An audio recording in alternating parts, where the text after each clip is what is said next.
এই নবীজি সুদের সম্পর্কে বলেছেন, শেষ জামানে এমন একটা যুগে আসবে একজন ব্যক্তি খুঁজে পাওয়া যাবে না যে কমপ্লিটলি রিবা থেকে মুক্ত থাকতে পারবে। এটা মক্কার জাহিলিয়াত ছিল, এখন এটা গ্লোবালাইজেশন হয়েছে, সারা বিশ্ব জুড়ে এখন রিবা। আরেকটা পাপ ছিল ওদের মাদক। মক্কার জাহিলিয়াতের কথা বলছি, মাদক।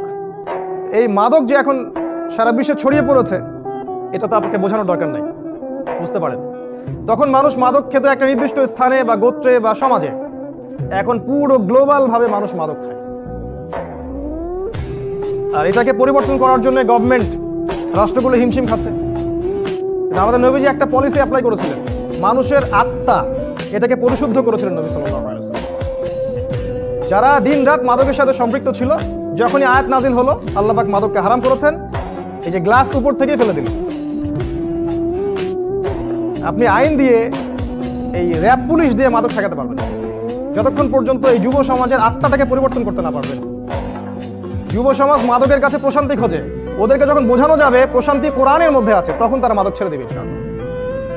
অগণিত যুবক মাদক এবং গিটার এবং এই যে মিউজিক, এই যে বাজে আজে বাজে গেমস, অ্যাফেয়ার্স, জিনা, এগুলো থেকে তওবা করে আলহামদুলিল্লাহ এখন দিনের পথে ফিরে আসছে। আল্লাহ শুকরিয়া। অগণিত যুবক। এটা ওই সময়কার সমস্যা ছিল, এখনো আছে।